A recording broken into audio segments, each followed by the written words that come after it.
বেশ কয়েকটি রেসিপি দেখে নিজের মতো করে প্রথমবারের মতো বানিয়ে নিলাম বাংলাদেশের হোটেল স্টাইলের চিকেন স্যুপ। আসসালামু আলাইকুম ফ্রম গ্লিমস অফ ইজা। যারা আমার মতো এই হোটেল স্টাইল চিকেন স্যুপটি বানাবেন, আশা করছি রেসিপিটি আমি সহজভাবে বোঝাতে পারবো। সব স্টেপসের পরে কেটে রাখা চিকেনে লবণ আর লেবুর রস দিয়ে 5 থেকে 10 মিনিটের মতো মেরিনেট করে রেখেছিলাম।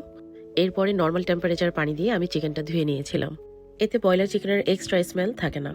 Almond, pistachio, cashew, raisin and poppy seed গরম পানিতে ভিজিয়ে রেখে তারপর ব্লেন্ড করে নিয়েছিলাম। পাউরুটির চারপাশের আর্চ কেটে 2 পিস পাউরুটি আমি ভিজিয়ে রেখেছিলাম। ভেজানো পাউরুটিকে আমি পেস্ট করে নিয়েছিলাম। আর পেঁয়াজ বাটার সাথে একটু শাহি জিরা পেস্ট করে নিয়েছি। আর রান্নার তেলের সাথে আমি অ্যাড করে নিয়েছিলাম বাটার। বাটারের পরিবর্তে ঘি ব্যবহার করা যেতে পারে। ধনিয়া জিরা গুঁড়া, জয়ফল, জয়ত্রী আর বেশ অল্প পরিমাণে গরম মশলা গোটা কয়েকটা আমি রান্নার শুরুতে পেঁয়াজ ভাজার সময় ব্যবহার করেছি। পরবর্তীতে আমাদের লাগবে টক দই আর দুধ। তো সব মশলা আর ইনগ্রেডিয়েন্ট আমি স্টেপ বাই স্টেপ মিশিয়ে নিয়ে আমি মিডিয়াম টু স্লো ফ্লেমে রান্না করেছি। তো পাউরুটি পেস্ট আমি রান্নার শেষ পর্যায়ে মিশিয়ে নিচ্ছি। আর পাউরুটি পেস্ট দেওয়ার সাথে সাথে অনবরত নাড়তে হবে, না হয় জমাট বেঁধে যেতে পারে। আর এই পর্যায়ে আমি একটু গরম মশলার গুঁড়া ব্যবহার করেছি আর জাস্ট অল্প একটু প্যাপরিকা পাউডার আমি দিয়েছি। এটা আমার নিজের পছন্দে, ভালো না লাগলে না দেওয়া যায়।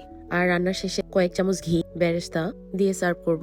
এইভাবে ট্রাই করলে আশা করছি টেস্টের কোনো তফাৎ হবে না। আল্লাহ হাফেজ, থ্যাংক ইউ ফর ওয়াচিং।